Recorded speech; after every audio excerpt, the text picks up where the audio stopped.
12:30 झालेत, पण मला माझं मनोगत व्यक्त केल्यापासून राहवत नाहीये.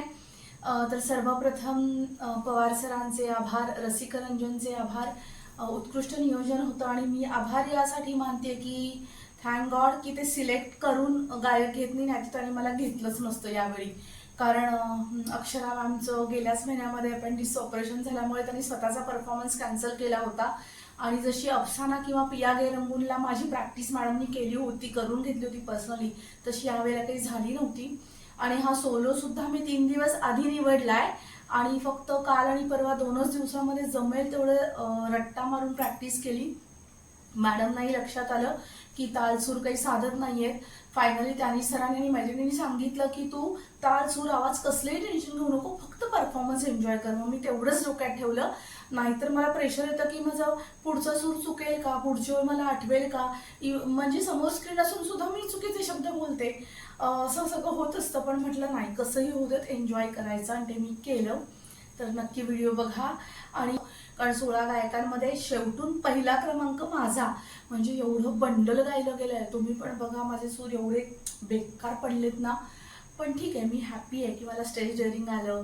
आणि त्याच्याही पेक्षा आनंद मला याचा आहे की माझ्या मॅडमच्या ऑपरेशनला 1च महिना झाला आहे, त्यांना विश्रांती हवी आहे, तरी सुद्धा त्यांनी स्वतःच डिसिजन घेतला की माझ्या गाण्याला जो काही कोरस आहे लाला वगैरे थोडासा, तर त्या म्हणाल्या की या कोरसने अजून मजा येईल. आणि त्यांनी स्वतःच म्हणजे निर्णय घेतला. डॉक्टर स्नेहनी सांगितलं की मॅडम तुम्ही स्वतः कोरस द्या, आणि त्यांनी दिला.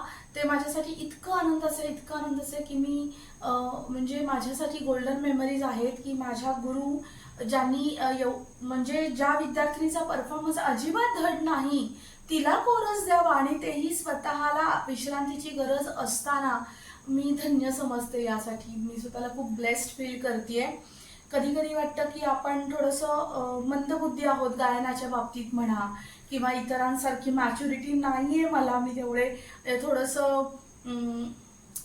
कमी पडतंय हे माझं.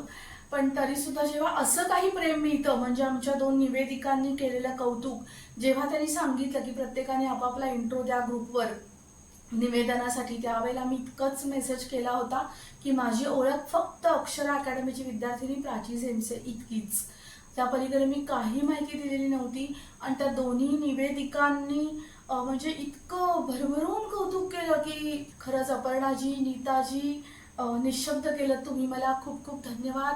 अक्षरा मॅम, राकेश सर, तुम्हा सर्वांच्या प्रेमासाठी खूप खूप आभार.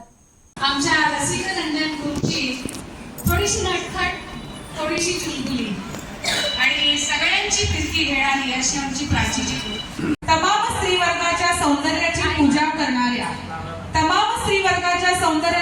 करणाऱ्या, व्यक्तीच्या साधेपणात आम्ही निरागस सौंदर्य अनुभवतो. तमाम स्त्रीवर्गाच्या सौंदर्याची पूजा करणाऱ्या व्यक्तीच्या साधेपणात आम्ही निरागस सौंदर्य अनुभवतो. खरोखर ज्यांचं हृदय स्वच्छ, सुंदर, निर्मळ, तोच कलाकार तमाम मनाला भावतो.